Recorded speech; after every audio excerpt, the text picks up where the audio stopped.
Item ಯಾವುದೇ ಇರಲಿ try ಮಾಡಿ ಆಚಿ ಚಿಕನ್ ಮಸಾಲಾ. ಮೆರವಣಿಗೆಯ ಸಂದರ್ಭದಲ್ಲಿ ಶಿವಾಜಿ ಭಾವಚಿತ್ರಕ್ಕೆ ಕಲ್ಲೆಸೆತ ಪ್ರಕರಣಕ್ಕೆ ಸಂಬಂಧಪಟ್ಟಂತೆ ಬಾಗಲಕೋಟೆಯಲ್ಲಿ ಇವತ್ತು ಮತ್ತೆ ಶಾಂತಿ ಸಭೆಯನ್ನು ಆಯೋಜನೆ ಮಾಡಲಾಗಿದೆ ಎನ್ನುವಂತಹ ಮಾಹಿತಿ ಸಿಗ್ತಾ ಇದೆ. ಹೌದು, ಒಂದು ಪ್ರಕ್ಷುಬ್ಧ ವಾತಾವರಣ ನಿರ್ಮಾಣವಾಗಿತ್ತು.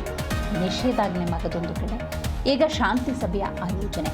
ಕೆಲವೇ ಕ್ಷಣಗಳಲ್ಲಿ ಡಿಸಿ ಕಚೇರಿ ಸಭಾಂಗಣದಲ್ಲಿ ಶಾಂತಿ ಸಭೆ ನಡೆಯುತ್ತೆ. ಡಿಸಿ ಎಸ್ಪಿಗಳ ನೇತೃತ್ವದಲ್ಲಿ ನಡೆಯುವಂತಹ ಶಾಂತಿ ಸಭೆ ಇದು. ಮೆರವಣಿಗೆಯ ಸಂದರ್ಭದಲ್ಲಿ ಶಿವಾಜಿ ಭಾವಚಿತ್ರಕ್ಕೆ ಕಲ್ಲೆಸೆತ ಪ್ರಕರಣಕ್ಕೆ ಸಂಬಂಧಪಟ್ಟಂತೆ ಪ್ರಕ್ಷುಬ್ಧ ವಾತಾವರಣ ನಿರ್ಮಾಣವಾಗಿತ್ತು. ಶಾಂತಿ ಕದಡುವಂಥ ಕೆಲಸಗಳು ಕೂಡ ಆಗಿತ್ತು. ಹಾಗಾಗಿ ಶಾಂತಿ ಸಭೆಯನ್ನು ಆಯೋಜನೆ ಮಾಡಲಾಗಿದೆ. ಡಿಸಿ ಹಾಗೂ ಎಸ್ಪಿಗಳ ನೇತೃತ್ವದ ಶಾಂತಿ ಸಭೆ ನಿನ್ನೆ ವಿಫಲವಾಗಿದ್ದ ಕಾರಣ ಮಗದೊಮ್ಮೆ ಇವತ್ತು ಶಾಂತಿ ಸಭೆಯನ್ನು ಆಯೋಜನೆ ಮಾಡಲಾಗಿದೆ.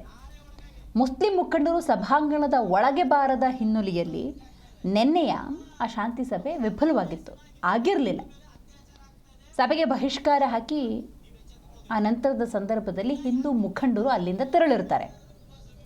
ಈಗ ಮತ್ತೆ ಶಾಂತಿ ಸಭೆ, ಹಾಗಾಗಿ ಈ ಒಂದು ಸಭೆ ಮಹತ್ವವನ್ನು ಪಡೆದುಕೊಂಡಿದೆ.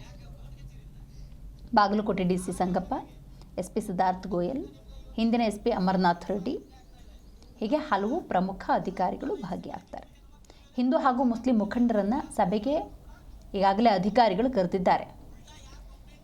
ಮುಸ್ಲಿಂ ಮುಖಂಡರು ನಿನ್ನೆ ಸಭಾಂಗಣದ ಒಳಗೆ ಬಾರದ ಹಿನ್ನೆಲೆಯಲ್ಲಿ